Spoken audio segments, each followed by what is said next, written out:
Hey, what's up everybody? This is going to be a short video explaining the process as to the creation of this short animation I just made. So this is going to be more focused on the actual intellectual and emotional side of the creation process rather than the technical process of creating the animation. I really wanted to focus on, the story, the mood, the feel, why I came to this final design like I did. So I've had this idea in my head for the past few months, and it's been plaguing my mind. I keep seeing it over and over again, expressed in so many different ways, but it's nothing more than a beautiful tree at the end of a hallway. And I know this idea can be expressed in an infinite number of different ways. It's nothing more than a tree at the end of a hallway. That can be expressed in a post-apocalyptic setting. It can be expressed in a modern home setting. It can be expressed in an urban setting. Whatever it happens to be, the subject matter can stay the same, yet the setting and the actual mood and feel can infinitely change. So that is a series that I'm going to take on here soon in my personal time. Again, of course, this is nothing more than a personal project of an idea that I've had for a long time that I've wanted to share with everybody. So the biggest idea of this project that I wanted to accomplish was being able to express an idea of a man-made environment that is taken over by nature, yet not ruined by nature. Their beauty works hand in hand unanimously or simultaneously. So that was the goal I had for this. So I wanted to express this idea of a modern style home that was built a long time ago. Its structural integrity is still intact. It was a very high-end project, so its structural integrity is still there, its beauty is still there, and its overall majesty is still intact. So I really wanted to take that idea of the architecture and blend that with nature and its infinite number of ways that it can take over the world. It's a beautiful thing in the way that it does. So these two clashing elements of modern beautiful design with nature, I think, made a great contrasting piece to look at. And of course, that was one of the main focuses of this project. It was contrasting elements. So I really wanted to focus on man-made material structure mixed with natural overgrown vegetation, two contrasting elements. I also wanted to express contrasting dynamic elements in the way of colors and feel. So we have this big pink tree at the end as well, which stands out over everything because everything else in the scene has been overgrown and taken over by nature. Nature owns this world now. This structure is no longer owned by man. It is owned by nature here. Yet that being said, there's still this beautiful tree at the end that is obviously not naturally maintained. It's got a beauty and a delicate nature and a feel in the spot where it's planted, the aspect of it being manicured to perfection. That tree would not grow like that in the wild, so it's an obvious man-made installation. So that's something that I wanted to play around with this as well. Is this a man-made art installation, or is this nothing more than nature taking over the world again, taking back what it was previously? Because essentially, before this was there, it was all nature, so nature is doing nothing more than taking it back. So many contrasting elements. Yeah, that was a big focus of this project. Contrasting elements in terms of color, in terms of subject matter, lots of different things like that. And I think I was really successful in that. The next big focus that I wanted to focus on for this project in terms of selling the mood, the actual feel, was the lighting.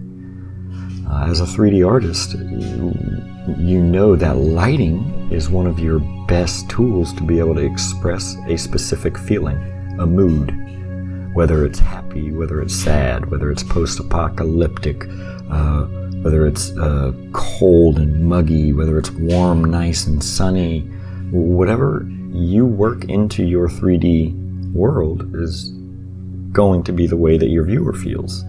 It's very important as an artist to be able to objectively look at your artwork and step back from it being your baby and your creation and look at it objectively to be able to address these problems and solve these problems. What do I want to achieve? What kind of mood do I want to sell here? What's my overall goal? And from there you can start objectively making decisions that will get you closer and closer to that end goal.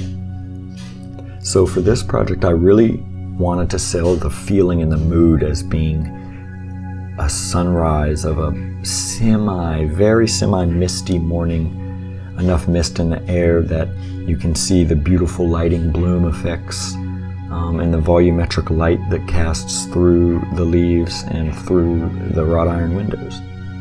I was really happy with the way I achieved that in this project.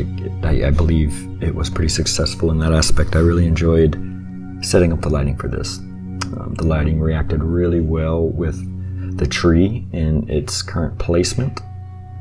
It really helped to use light to highlight that tree and really draw it out and focus the viewer's attention on that area. That was the main goal of that.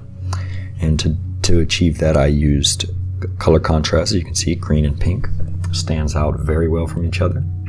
I used depth of field contrast to isolate that tree, and I also used lighting to spotlight that tree as the sun is coming up. So we start at a morning, just sun starting to come up light, and throughout the animation it goes to about 10, 11 o'clock, midday. I really loved the way that felt. For this specific scene here, the lighting worked great in that regards. It was absolutely the way I wanted to sell it, and I think it was the most successful part of this project. There was a lot of different things that I would have done if I were to go back and do this again, which is another reason I'm going to take this project on as a series. Who knows how many it will be. Like I said, this specific subject matter idea can be expressed in an infinite number of ways.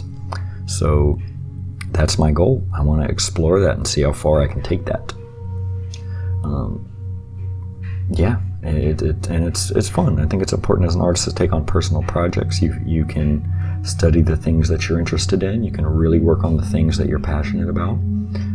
For me, example, lighting. I absolutely love light. I appreciate the way it reacts on surfaces and how different surfaces happen to make light react differently. It's a very fascinating thing, and it's very subtle changes that make drastic visual differences.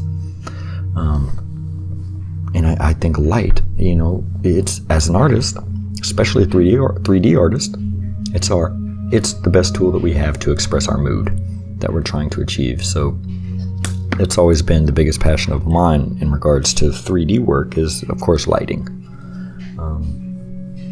I really enjoy it and I appreciate it. So lighting-wise, I don't think I would change anything. Going back and doing it again on another rendition of this, I do think I want to play around on the ivy on the walls a little bit more. I think here in a little bit I delete the ivy out because it's not working compositionally, and I just grow a little bit of ivies on the corner to frame it in so we can lock down a better composition.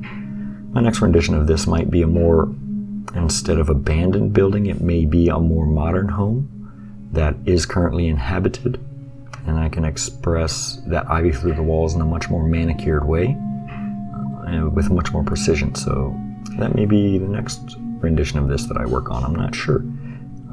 We'll just see where it goes. We'll see the inspiration sparks. That's what I love about personal projects. It's up to you. Whatever you're feeling in that moment is going to be what you express. And that's what I love about art so much. Of course, I love my design work, and I absolutely love doing client work. It fuels the passion for everything else that I do. But it's a very special thing when an artist gets the chance to continue work on personal projects. It really gives them the time and the ability to explore other aspects of their work, their process, and their workflow that may need changing, that could be better, that could be revised, that could benefit from other techniques. And the only way to find these techniques are to explore. As an artist, it's very important to explore. and express and find efficient ways to express our ideas in the most effective manner. That's very important. And I think a lot of this, for me personally, comes through personal artistic exploration. So here's the final render of this. I really hope you guys enjoyed this video. I really appreciate sharing my process and my workflow with everyone. If you want to see any more of these videos, please let me know. I'd be happy to keep sharing them with you guys. Thanks, much love, and have a good day.